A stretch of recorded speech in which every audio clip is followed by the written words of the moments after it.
Hello everyone, my name is AZZATRU, how are you, and welcome to my review of Star Wars Jedi Fallen Order. This is going to be, for the most part, spoiler-free, so don't worry about spoilers during this video. The majority of the video is going to be completely fine for you, but I will be giving a spoiler warning as to when I get to the spoilers, so you can click off after that. Now, I just want to get started by giving some context and saying I am by no means a games reviewer, but I am an avid gamer and I love Star Wars, and usually when it comes to Star Wars, I like it. It's very rare for me to not like something Star Wars, so do take that into account. I'll also be going over combat, planets, level design, story, performance, and many more sections about this game. Have Respawn done it again with another amazing game? Well, find out in this video. Before I share my thoughts on the game, I have a quick sponsored message from Epic Games. Star Wars Jedi Fallen Order is now available on the Epic Games Store for $60, and you can use my link below to download Jedi Fallen Order yourself. If you are unaware, this game takes place after the Clone Wars and Order 66. You take on the role as Cal Kestis, a once Jedi Padawan who aims to become a Jedi Master, fight against the Empire, and bring back the Jedi Order. Oh, and you get to wield a lightsaber and force powers like never before. If you do get Jedi Fallen Order from the Epic Games Store on PC, you will also get a free Stormtrooper skin in Fortnite, which is a really nice bonus. If this video is the second opinion you are looking for, please remember to use my supporter creator code AZZATRU to help support the channel, and the link below to download Fallen Order. Thanks so much for your support, I really appreciate it, and a massive thank you to Epic Games for sponsoring this video. Okay, so let's just start with a general summary. It is one of the best Star Wars games ever made, simply put. It's that simple. It just is. Respawn have done it again. Fluid controls and storytelling that grips you along with phenomenal level design. I can't be happier for the team that have been making this game for so long, as most people in the gaming industry and Star Wars world are loving it. The story is the most important part, and it is good. I think the plot, characters, acting, cutscenes, and dialogue are all very, very good. I was pleasantly surprised just how well the cutscenes were. There's a lot of them, and they're not too long either. I just wish you would be able to skip them, because if you go through the game on a different save and you've already seen a bunch of cutscenes, you don't see them again, you have to go through them. I know they're short, but some of them you just kind of want to get through because they don't really add a lot more to the game. Other than the occasional cheesy line, it holds together pretty well and tells a unique perspective, something we've not seen in modern canon for quite some time. And did we need this story, or did we ask for it? No, but it's a really good Star Wars story, and even if you're thinking, why do we need this? Play it and you will really enjoy it, I'm sure. I just will say that the ending was a little sudden and slightly underwhelming. I'll give my thoughts on specifics in the spoiler section later on in the video. Next up is combat, movement, and controls. Respawn's trademark fluid controls and movement is right here, and nothing less of what you would expect. There is nothing overcomplicated or clunky, it just works. The combat itself is fun, but simple, with a ceiling that allows you to master it, learn new moves, and use the higher difficulty setting to get tortured, come back again, and fight monsters that are really powerful. This just means a lot of people have been catered for here, and even when you have done with the story, you can learn new things and add to the skill tree until you've maxed it out. This also ties into the lack of Game Plus and no post-game things to do. Whilst there is so much more to explore on different planets, there is little to do in terms of objectives or real progression. There is no sort of side quests as such. There's a few boss battles here and there if you do miss them when you're doing the story, but overall there isn't a lot, and I think people that like open world games will be missing that. You will spend several hours going to places you've not been before and finding new details and collectibles that you've missed when you were playing the story, but other than that, there is nothing else on offer. I feel like the Gauntlet from the press event, which was just a wave-based bunch of enemies, you take them out however you want in a very small arena, or the ability to replay boss battles is needed down the line.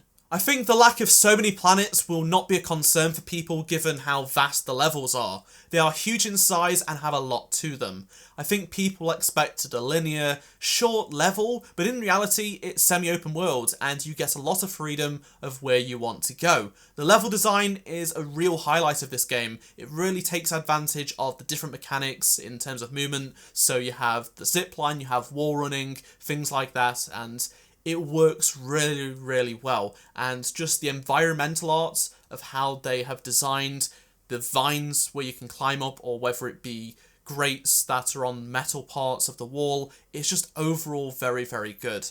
It doesn't force you to keep going in a certain direction. The game lets you play at your own pace and go back between areas with ease. One thing I would say it's not very good at is the lack of waypoint in the holo map. Some things can get a little bit confusing, especially on Dathomir and Zepho. There really should have been a waypoint option here, just something that allows you to pinpoint where things are, because it can get pretty complex down in the tombs or getting to a tomb at times, and that was something that I was having a little bit of an issue with. I know some other people have issues with, but when you do get into a tomb, the puzzles are challenging, and when you complete them, you will feel accomplishment. I really like the puzzles in this game. It's the first time in many years I've really enjoyed doing a proper sort of platforming game with a bunch of puzzles. Doing them genuinely feels rewarding and as if major progress has been made in the story, even if it's just part of a map and it doesn't actually give you a lot of story. As for customization, I was expecting less, and I was pleasantly surprised by just how many colour and lightsaber options there are for the different cosmetics in the game, but I still feel like there is a missed opportunity for more crazy cosmetics that would change the design of various things drastically after you've completed the game, because, you know, just going after crates with different recolours now is getting a little bit old. Audio-wise, it's very good. I think BD1 and other parts of the sound design are just so Star Wars. They really nailed this, just much like DICE have done with the Battlefront games. The quality of everything is very high, and the original score made for the game is good too. And it's different to what we are used to. It's not your typical sort of Star Wars music. It doesn't reuse a lot of things from, at least from my experience, and it's because it's not a Skywalker saga film. That makes total sense. I think I've not seen anyone complain about this, which is a good thing. It shouldn't just have reused music. The Battlefront games make sense because it's set within the Skywalker saga and we're using content from the Skywalker saga, but this game is very split away from that. It's in between the dark times of A New Hope and Revenge of the Sith. And graphically, it's a very good looking game, especially on PC.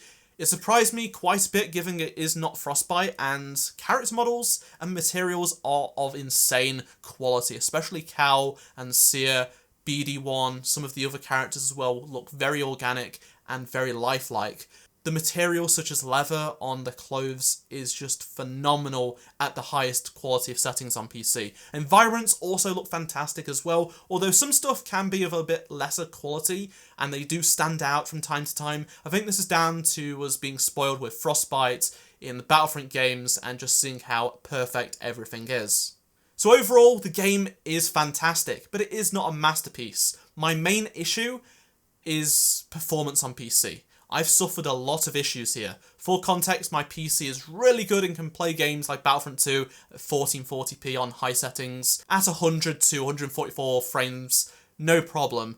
And I also use the latest optimized NVIDIA driver. Meanwhile, with Fallen Order, frame drops are frequent and just wild at times. Even turning down the graphics settings do not fix the issue, so that's not the issue here. I also have the game on a fast SSD, so that's not going to be an issue. When I played the game at a preview event last month, there was no performance issues. I was playing on better computers then, but it was also running at 4K 60 plus, and no offense, it felt like they've done something between then and launch that caused a bunch of performance issues. It should not be going from 120 to 50 to 80 to 100 in a matter of settings in non-demanding areas. It just fluctuates so much, it really breaks the immersion a lot, and this is weird coming from Respawn because they are known for their amazing performance, so to have it in this game not be on par with other Respawn titles is definitely a massive disappointment.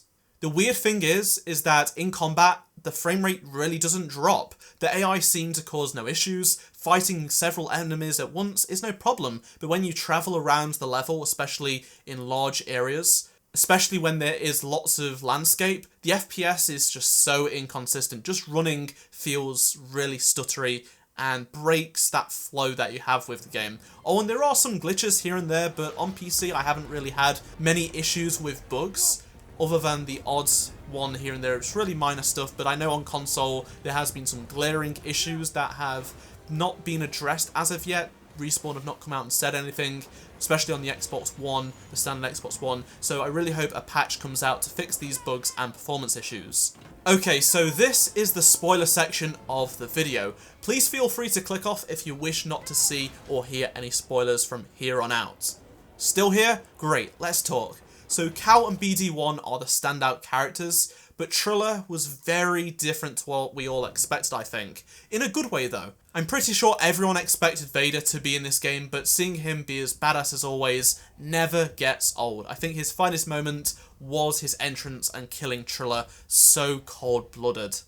That scene made you feel sorry for her, and that was another unexpected twist. Though I am glad none of the main characters were killed off unnecessarily, especially Cal and BD1. They've really grown on me, especially BD1. I expected that anyway. Everyone loves BD1. He's just such a great droid. Maybe there is more story to be told here. I do wonder how Lucasfilm will take these characters forward. What will happen to the crew of the Mantis now we have Merrin, a Night Sister, joining the crew with a Jedi? Like, this is really crazy, and the fact that all of them have survived is very interesting. But I do feel the story ended abruptly. The holocron being broken makes sense, but it does make the puzzles in the tombs a little less rewarding now. When I saw that happen, I was like, that's what all this was for? Like, it makes sense. They don't want the Empire to find out the Force-sensitive children, but it did feel like it was on a big wild goose chase, and ultimately the prize was not worth it. Ilum being confirmed as Starkiller Base was simply amazing. It is a location I did not expect us to go anywhere near in this game, but they did it justice. It looked fantastic, it played fantastic, and it being Starkiller Base finally as confirmation was just the cherry on top for this story. Seriously, this makes the whole Starkiller Base situation a whole lot better for me now. It's fantastic, and it's just one of those things I really like this story added to canon.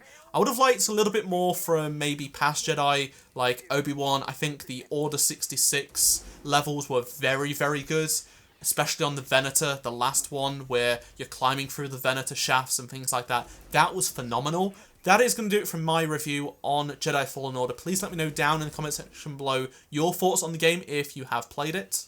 If you enjoyed this video, be sure to drop a like and subscribe if you are new around here, and check out any of the two previous videos on screen if you did miss them, and I shall see you all in my next Star Wars Fallen Order video. Goodbye.